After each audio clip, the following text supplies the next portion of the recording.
It's a good day to brew, baby. What is up, YouTube? It's your boy Millsy, Hound Commander, and we back for another episode of Millsy Brews, the show where I brew my version 1.0 deck list of the Commander Promise on my quest to out-brew your favorite Magic channel. It only felt right that we did Elevere earlier this week talking about auras, to talk about the other commander from the set that cares about auras, and that's Etriette of the Charmed Apple. Moving from green-white into black-white, and I'm really intrigued to see what differences we see not only with a new commander, but with the new set of cards. If you're interested in just the deck list, it's going to be in the description down below. If you just care about that, I'd love for you to take it, do what you want with it. Let me know what you think down in the comments of it. What would you add? What would you subtract? But let's get into it. Etriette is a 3-mana 2/4 human warlock. Each creature that's enchanted by an aura we control can't attack us or planeswalkers we control. And this is the beginning of your end step. Each opponent loses X life, and we gain X life, where X is the number of auras we control. So second ability is our payoff. I think that's the important part. The second ability is the payoff. This is what we're trying to hopefully deal some good damage with. Now, the first part is cool because I think the interesting thing about the first part is it's going to allow us to use some of our goad mechanics that we can give. You know, we have auras that can attach to opposing creatures and goad them. That will allow us to hopefully get rid of their ability to attack us. I'm not 100% sure on that rules iteration. I'm sure someone in the comments will find out and let me know. But that's my understanding, is you could just prevent them from ever attacking you. But 3-mana 2/4, dealing damage and scanning life every turn. They have our end step, where X is the number of auras we control. So I've tried to build a deck that's not only going to try to lock down our opponent's creatures, but also take advantage of our own creatures getting auras as well. Again, we're not just trying to lock down our opponent's creatures. We also want to put auras on our own creatures, hit for good damage, and we can still win the game that way. Fairly basic on the mana base. I just tried to take what you would consider a classic black-white mana base and just try to give it a little pizzazz using things like Castle Locthwain, bringing in the Fetid Heath, Isolated Chapel, since we're playing lots of basics, trying out the new Restless Forest, Shattered Sanctum, and Vault of Champions, just for a little bit of added bonus in the mana base.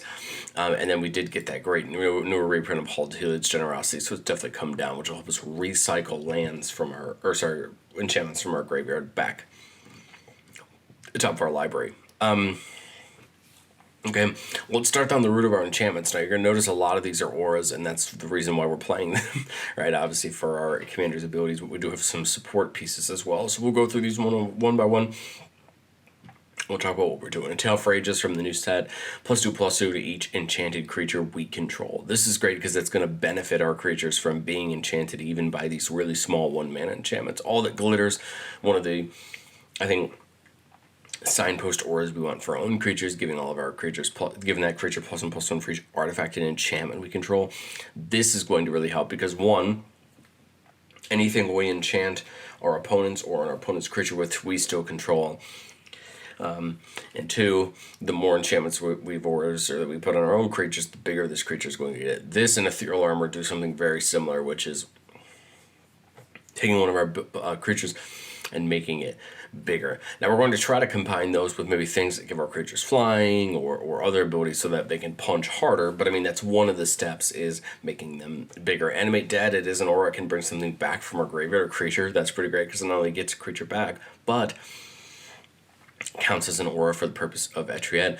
Blind Obedience just got its reprint, and it's very good in this deck, just having our opponent's things come and tap. This is going to help because then we might potentially have a better window to hit some of our opponents since their things are coming and tap. Boon of the Spirit Realm got released in the Anarchia deck, and I like the idea of this card a lot. Whenever something comes in, you put a counter on it, and all your creatures get +1/+1 for each counter on it.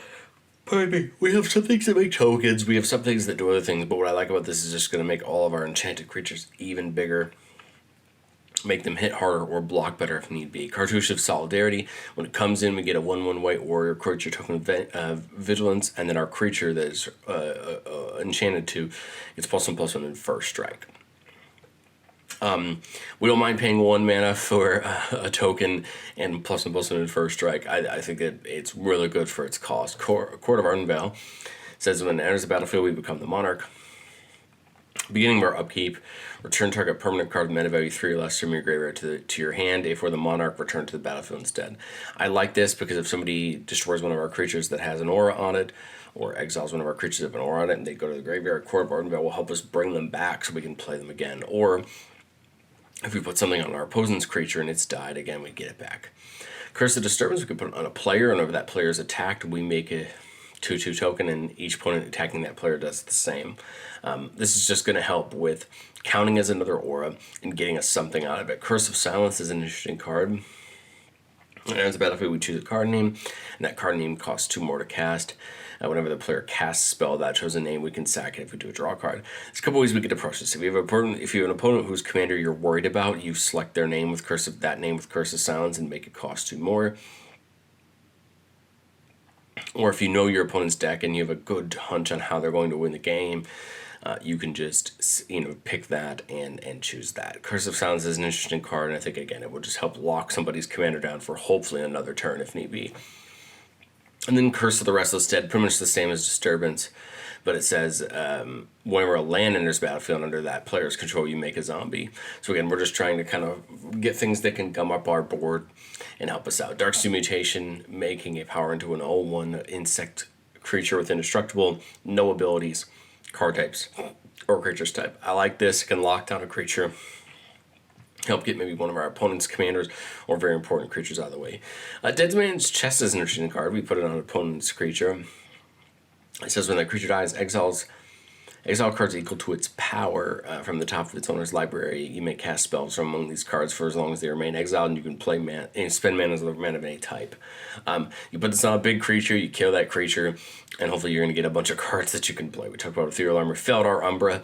The Umbras are kind of important because they can help protect the creature that they're attached to.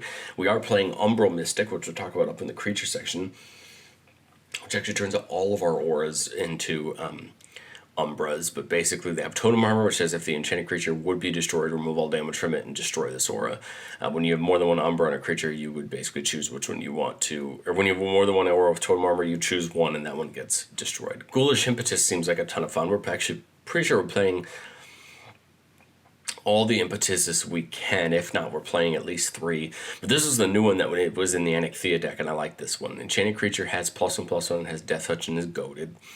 And then it says, when the enchanted creature dies, return it to the battlefield at the beginning of the next end step. So the fun part about this ability is when it gets returned back to the battlefield, you put it on a creature, and it gets around Hexproof and Shroud. You have to attach it to something when it comes into the battlefield, but it doesn't target. The only thing that could save you from this would be protection from black or from enchantments, whatever it may be. That would stop it from being attached. But otherwise, it'll attach to anything we want, put it on another one of our opponent's creatures, goad them, and you can see hopefully the loop we can make with this, or where there's hoping we can just point an opponent's creature always away from us. Gift of Immunity. When the enchanted creature dies, return that card to the battlefield under its owner's control, and then return this under its owner's control attached to that creature being in the next end step. So you can put it on our commander or something else, always getting it back, and then hopefully we can get around the commander attacks that way. But I like Gift of Immortality because it just protects the creatures attached to it. Grasp of Fate just got that great reprint. Come in for each opponent, exile up to 1 target non-land permanent they control until it leaves the battlefield. It's not Nora, but it's just very good removal for 3 mana. Every permanent every player controls for 3 mana is really good. Griff's Boon. Coming in, giving that creature +1/+0 and flying. This is an example of one of those cards we want to pair with an All That Glitters or an Ethereal Armor, and just get our creatures in the air. We'll also talk about a couple creatures up in the creature section that get really big depending on the amount of things that we have. Griff's Boon's great for them because then we get them in the air to help deal damage. Hollowed Haunting, one of my favorite cornerstones of any good enchantment deck.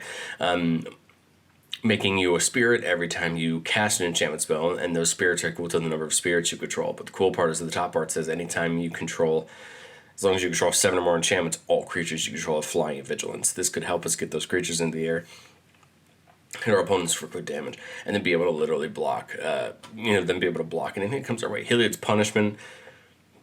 When it enters the battlefield, it enters the battlefield with 4 task counters on it. The enchanted creature can't attack or block. It loses all abilities and has tap, remove a counter from it. When there's no counters on it, we destroy its punishment. I like this because you can lock down a creature. It doesn't have any abilities. It'll still keep its power and toughness, but so many creatures in Commander are depending on what their abilities do and not their stat line. And so what I like about Healed's Punishment is it can potentially lock down that creature, make it have to tap to get rid of it, and give you time to either deal with it another way or hopefully get that person out get you out of a bad scenario with it. Hyena Umbra, another Umbra, just +1/+1 at first strike. Kai's goes from very similar to Gift of Immortality. When the enchanted permanent dies or is put into exile, so it actually gives exile protection as well. Return it back to the battlefield under your control, but it has to go on a creature or planeswalker. I like Kai's go from, again, it can protect our commander, it can protect a lot of things, and it's another really good way to protect our important creatures without just relying on instants or things like that. Lord Skitter's Blessing. When it enters the battlefield, we create a Wicked Roll token attached to target creature you control. It says it gets +1/+1 when this aura is put into the graveyard. Each opponent loses a life, so that is an aura that will count for Etriette. And then it says at the beginning of your draw step, if you control an enchanted creature, you lose a life and you draw an additional card. So here's basically a Phyrexian Arena style effect, but it only goes off if we control an enchanted creature. I like it. It's an interesting card and it helps, with us drawing through our deck a little bit more. Mantle the Ancients, put it on a creature we control. As it enters the battlefield, returning a number of target auras or equipments from your graveyard to the battlefield attached to an enchanted creature, and it gets +1/+1 for each aura and equipment attached to it. I like this because we can get things back with it, or we can put one on something that already has a couple attached to it, even a couple small ones, and make it even bigger. So I like that a lot. Martial Impetus, another one we're going to put on our opponent's creatures, +1/+1 and is goaded. And it says whenever this creature attacks, each other creature that's attacking one of your opponents gets +1/+1 on a turn. So not only is it going to force a creature to attack, but it's going to help that opponent attack and hopefully help us on our goal of getting our opponents down to where maybe Etriette's ability can help us finish out the game. Minimus Containment, put on any no-land permanent, it turns into a treasure. This is pretty darn good. And on the right thing, we can lock down someone's combo piece, someone's commander. I like Minimus Containment. I think it does a good job at helping us remove things. Parasitic Impetus, +2/+2 and goaded. It says whenever that creature attacks, its controller loses 2 life and we gain 2 life. Again, great. Going to help us on that train to get more and more auras down. More and more damage done to our opponents, so we can hopefully try to close out the game. Pheresis is kind of a way to help us end the game against a player, giving a creature infect. Put this on a big creature with flying, and maybe we can get in for a good win there. Put this on a creature and attack into somebody who has an indestructible creature, and hopefully we can destroy their indestructible creature with -1/-1s that the infect does. I just think this is an interesting card, and it could help us, again, close out the game against a player if need be. Reprobation. Getting all abilities away from a creature and making it power 0/1. I like this because then lock down someone's commander, lock down someone's important creature, get rid of a good ability, lock it down, and again it counts as another aura. We're playing the 2 runes. We can play each of them when they come in, draw a card, and they give enchanted permanent as long as it's a creature. Both this one is Death Touch and the white one is Lifelink, and it says as long as the enchanted permanent is an equipment, it has equipped creature as Death Touch, so we could do this on an equipment as well, but most of the time we're going to put them right on creatures. And again, draw a card and give it Death Touch or Lifelink. Sage's Reverie, whenever it enters the battlefield, draw a card for each aura you control that's attached to a creature. This could draw us a ton of cards. And then the enchanted creature gets +1/+1 for each aura you control that's attached to a creature. So again, come in, draw cards, buff up that creature. Sentinel's Eyes, +1/+1 in Vigilance, Sky Tether, hopefully something we're going to put on a opponent's creature, giving it Defender, and it loses flying, so it can't attack it can only block. Skyblade's Bloom, giving it a boon, giving a creature +1/+1 and flying. And for 2 mana, we can bring back to our hand. Songbird's Blessing, one of the new cards from the Wild's Eldraine Commander deck, says whenever the enchanted creature attacks, you reveal cards on the top of your library until you get an aura. Put that onto the battlefield. If you don't, put it into your hand and put the rest on the bottom. I like it. It's going to help us potentially get things out at the right time. If it's not the right time, we get to throw it into our hand. Spirit Mantle, +1/+1 in protection from creatures. It'll basically make that creature unblockable. And if it's already a big creature anyway, this could potentially be a way to get in and finish off someone with some damage. Stab Wound's a really fun card. Just got that reprint in the Enchanting Tales. Training creature gets -2/-2, but it says the beginning of upkeep of the enchanted creature's controller, that player loses 2 life. So put it on an important creature or something that they don't want to get rid of. And now they're going to lose life every turn. And then Trespasser's Curse, whenever a creature enters the battlefield or enchanted players control, that player loses life when you gain a big creature you know is going to make a bunch of creature tokens or make a bunch of creatures, and hopefully we can just kind of get some damage, cheap damage on them, gain some life, and get ourselves closer to either ending the game via one of our big creatures, with all their auras, or Etriette's ability to kind of knock our opponents down again. We are playing 4 artifacts. We are just playing the 2 signets, Soul Ring and Talisman. I just feel like we're not in green. We don't have access to all those ramp auras like we have in green, so we do still need something to help us out along the way. We do have a lot of cheap, enchantments, but we still need something to help us. Sorceries and instants, we're not playing a ton. Again, we have a lot of really good removal in our enchantments. Open the Armory can go get any aura we want, put into our hand. Retether can bring every aura from our graveyard back to the battlefield, but they can only be enchanted onto creatures, so we can't bring those curses back, for example. Winds of Wrath to destroy creatures that aren't enchanted. This could be a great way for a one-sided board wipe to potentially end the game. Anguished Unmaking and Swords of Plowshares for some removal, and Flawless Maneuver for some protection. I wish we had access to something like Heroic Intervention in these colors. We do have Clever Concealment, which would actually work as well, but I wanted to try to find some sort of balance to start with, and I think Clever Concealment could come in later if you find yourself getting really wiped pretty hard. But let's get into the creatures. All of our creatures are going to try to either do something with our enchantments when they come in, profit off them somehow make us some value, or just overall be good. First off, Archons of Sun's Grace. Whenever an enchantment enters the battlefield under controls, we don't have to cast it, but just whenever it comes in, we get a 2/2 Pegasus, and all of our Pegasus creatures have a lifelink. Archons of the Wild Rose. Whenever other creatures you control are enchanted by auras, they have base power toughness 4/4 and have flying. This is great because a lot of our creatures are just going to get flat out bigger by being base toughness 4/4 and having flying, so hopefully they can get over our opponents. Arden, Intrepid Archaeologist, says at the beginning of combat on our turn, we can attach any number of auras and enchantments you control to target permanent or player, so we could potentially move them around, get them onto one big pile, and hit somebody with it. Danitha Capuchin. First Strike, Vigilance, Lifelink, which makes her a good body to start putting some auras on. And she says that auras and equipments cost 1 less to cast. So that's great, going to make them a little bit cheaper. Eidolon of Countless Battles is one of my picks for a big creature that seems really great to put a flying aura on. It says it gets +1/+1 for each creature you control and each aura you control. Or you can make it an aura attached to a creature and give it that ability. This is just going to end up being really good, because it's just going to get big, and like I said, we just need 1 flying aura on this creature, and it's going to get tough for our opponents. Grim Guardian, whenever it or another enchantment enters the battlefield under our control, each opponent loses a life. I like this, because again, we're going to help, start chipping away at our opponents, help get them down to either, again, finish them by combat or finish them by Etriette's ability. Catilda, on the front side, is equal to the number of spirits or enchantments we have, which really pairs along with Hallowed Haunting, and on the backside it does the same thing but gives something +X, flying and lifelink. Now the great part about Catilda is she has flying and lifelink as well, so she's another good body that could potentially hit somebody in the air and also gain its life at the same time. Core Spirit Dancer, +2/+2 for each aura attached to it, so that makes it even better, right? You put the auras on it, you get those buffs, but then you also get +2/+2 for each. Kind of reminds me of like an Ancestral Mask type ability, but on a creature, which is really good.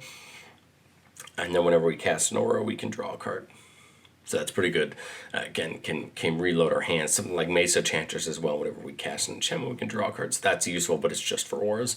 Light Paws, a great commander in her own right for mono white auras.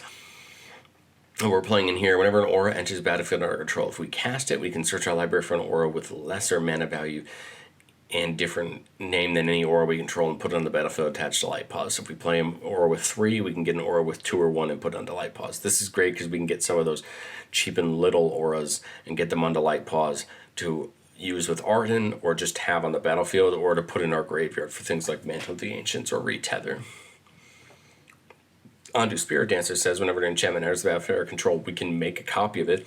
Do this only once per turn. This is great for things like Grasp of Fate. We won't use it on that, but it's also good for every other aura, because we can just make a copy of the aura and put it on something else. Regal Bunnycorn, one of my favorite new cards from Wilds of Eldraine. Its power tough is equal to the number of non-land permanents we control, which is going to be a lot, especially since we're playing enchantments, and it's going to counter artifacts too. And again, another great target to put a flying aura on and just smack into our opponents with it. SRAM, drawing us a card every time we cast an aura, equipment, or vehicle spell. Again, just auras here, but again, cards to be drawn. Starnheim Courser and Transcendent Envoy are going to try to, again, decrease our auras by 1. Starnheim Courser actually is going to decrease all enchantment spells by 1, whereas Transcendent Envoy only does auras. But again, they both get them 1 cheaper, and they're both flying bodies. Again, great places for all that glitters or ethereal armor to try to get through to our opponents. And then Umbra Mystic, auras attached to permanents you control have totem armor like we talked about before. So again, it can help protect the creatures that things are attached to. I like a deck like this because we have countless ways to get things back from the graveyard. We have countless cards that are going to be good on their own.